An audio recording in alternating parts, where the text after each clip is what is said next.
What's good, YouTube? Dre here with Different Gaming. Who we got with us today? Hey everyone, this is IRA Liflin. Some of you know me as the Vault the Personality or the VOP. And we entered a 3v3 league case event and my team won. Hell yeah. What deck did you win with? So I was playing TENPAI KASHTIRA. TENPAI KASHTIRA. You want to do shout outs now or wait till the end? You can do them at the end. All right. Let's go. Let's go ahead and hop into the list. All right. So I'll start with the TENPAI part. This part's completely standard. You play the 8. 3 white dragon, 3 red, 2 green.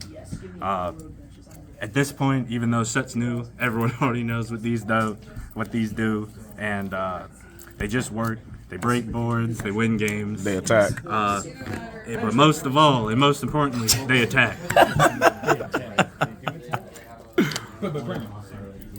And then to hop right into the KASHTIRA part, it is just 2 unicorn and 2 Fenrir.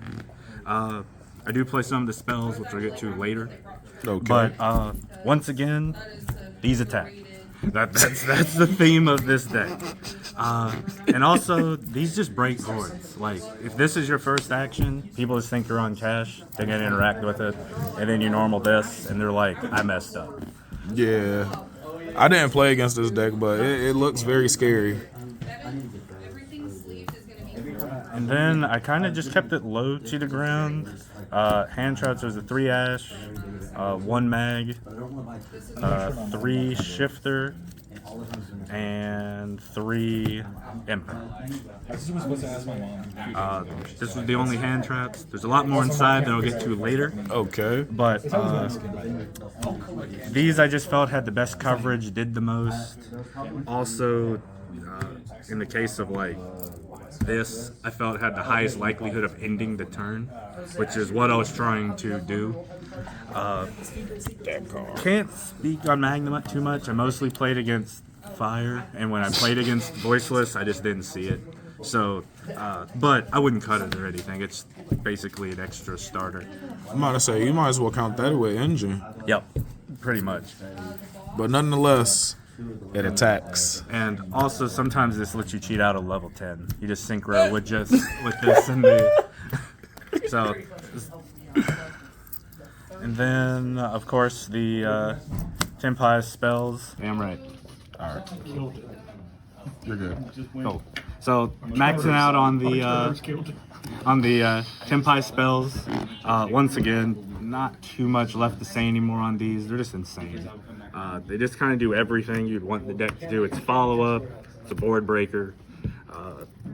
Allows you to attack. That's the important part.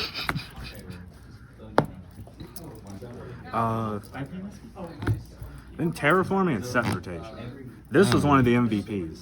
Like, I would just hard draw this, set it. I played against Flunder. They were like map effect, chain this. In the mirror, I was like, chain this. Like, it just didn't matter. You would play like the what I'm about to get to in a second, the cast field spell. Then play this, get to your other engine. The sauce. This can never come back to 3. And then the other 2 cast spells. This is insane because a lot of times, actually, I was electing to go first today. And my end board was Unicorn, Fenrir, Spheres, which is just better than the regular cash end board. So it was just insane all day. Just your whole deck. And then the only breaker I played. Oh, shit. And How many times did you do that today? A lot. A whole lot. I even at one point, which I'll get to my side deck, I Book of Eclipsed 1 game just so I could do this. Oh, God. Yeah, like it was just doing things. And then side or extra? Your choice. Extra. So extra was playing the 1 striker, so I could go into the 1 SP, and then I was playing the fire package. This didn't come up today, but heat is good, and just insane in the mirror. especially when you have birth, like you just use the cash in one of your fires, take their dragon, and just reborn back yours. That's Like it just does so much more than the pure version does. And then of course it's just the best link, the best everything. Just insane card. How insane?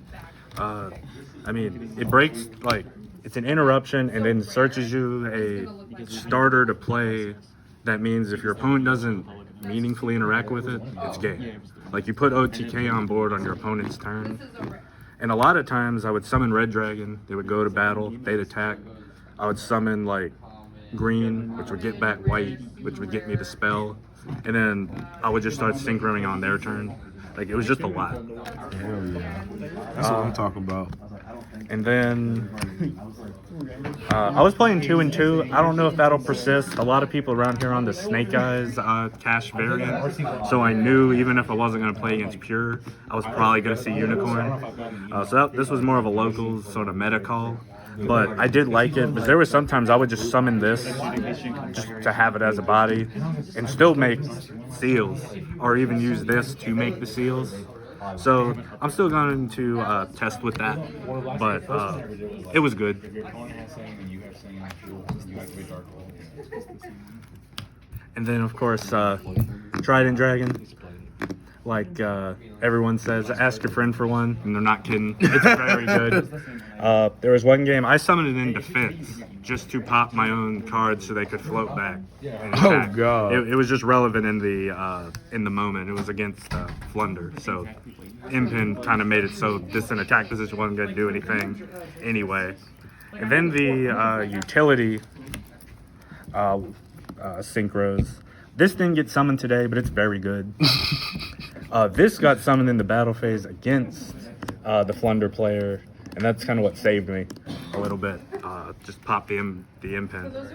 And this I also summoned in a battle phase today, which was just insane. And then the last cards in the extra deck were the XZs. One game today, I actually summoned this and XZs with this and my cash for this, and then just detached this. Oh god! And just kept. It was just kind of over from there. But this didn't come up any, but skill drain. There's no reason not to have an out for it. And then side deck can run through this real quick. It was 3 Bell, 3 Ghost Ogre, 3 DD Crow, 3 Book of Eclipse. This was MVP and a half. This card's insane. And then 3 Cosmic. And that's the deck. I think it's still, there's a lot of room for improvement, but once someone, whether it be me or someone else, figures out how they can consistently make this deck go first, and then make it so it just doesn't matter if you win the die roll anymore, I think we're really cooking with TENPAI at that point. Oh yeah. But as far as shout outs though, of course, shout out this shop for hosting a great tournament, Easy Games. Shout out our home shop, Picante. And of course, shout out my team and also everyone else here. It's just the boys here. Shout out Dua Lipa, of course, you know, through the power of Dua Lipa. we were team Dua Lipa today, so through the power of her, we won today. You know, it was just a great event, and thanks for having the profile. Appreciate it. And until next time, y'all, peace.